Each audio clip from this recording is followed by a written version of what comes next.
राज ठाकरे आणि उद्धव ठाकरे आज एकत्र आलेले पाहायला मिळाले। एका कार्यक्रमासाठी दोन्ही ठाकरे बंधू एकत्र आलेले होते। राज ठाकरे आणि उद्धव ठाकरेंच्या भेटीमुळे राजकीय चर्चेला उधाण आले। रश्मी ठाकरे देखील या कार्यक्रमाला उपस्थित होत्या।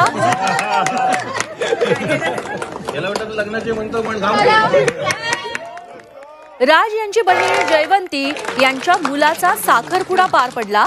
दादरमधल्या या कार्यक्रमात संपूर्ण ठाकरे कुटुंब एकत्र आलेलं पाहायला मिळालं।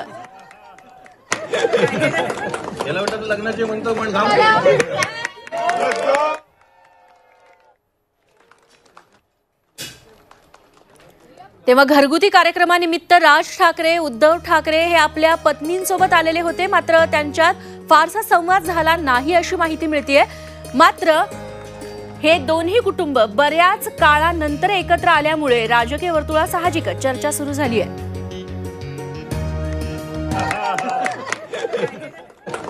लग्नाचे म्हणतो पण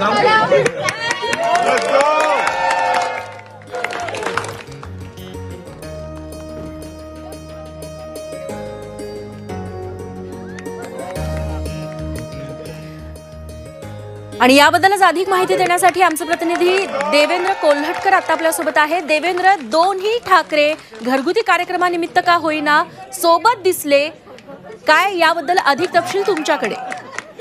रेश्मा, आज सकाळी 11:15च्या सुमारास दादर इथल्या हिंदू कॉलनी इथे एका सभागृहात एक ठाकरेंचा कौटुंबिक कार्यक्रम पार पडला। मनसेअध्यक्ष राज ठाकरे यांची बहीण जयवंती ठाकरे यांच्या मुलाच्या साखरपुड्यानिमित्त राज ठाकरे आणि उद्धव ठाकरे एकत्र आले। बऱ्याच कालावधीनंतर राज आणि उद्धव एकत्र आल्यामुळे स्वाभाविक आहे राजकीय वर्तुळात याबद्दल सकाळपासूनच चर्चा सुरू झालेली आहे। मात्र हा कौटुंबिक कार्यक्रम आहे, मात्र सध्या महाराष्ट्रातील जी काही सामाजिक राजकीय परिस्थिती आहे या पार्श्वभूमीवर दोन्ही ठाकरे बंधू जे आहेत ते एकत्र पाहायला मिळाले। आपल्याला माहिती आहे की धारावीतला जो पुनर्विकासाचा प्रकल्प आहे या प्रकल्पावरून देखील दोन्ही ठाकरेंमध्ये एक वाकयुद्ध रंगलेलं देखील आपल्याला पाहायला मिळतं। ते अगदी काही दिवसापूर्वीच हे सगळे आपण प्रतिक्रिया त्या दोघांच्या देखील ऐकल्या होत्या आणि आज सकाळीच अशा पद्धतीने एका कौटुंबिक कार्यक्रमामध्ये दोघे एकत्र आलेले आहेत। स्वाभाविक आहे सध्या महाराष्ट्रातलं जे राजकारण आहे त्या पार्श्वभूमीवर हे एकत्र आल्यामुळे राजकीय वर्तुळात याची चर्चा घडते। देवेंद्र, धन्यवाद तुम्ही दिलेल्या या सगळ्या सविस्तर माहितीबद्दल। यावर आदित्य ठाकरेंची काय प्रतिक्रिया आली आहे ती आपण बघूयात।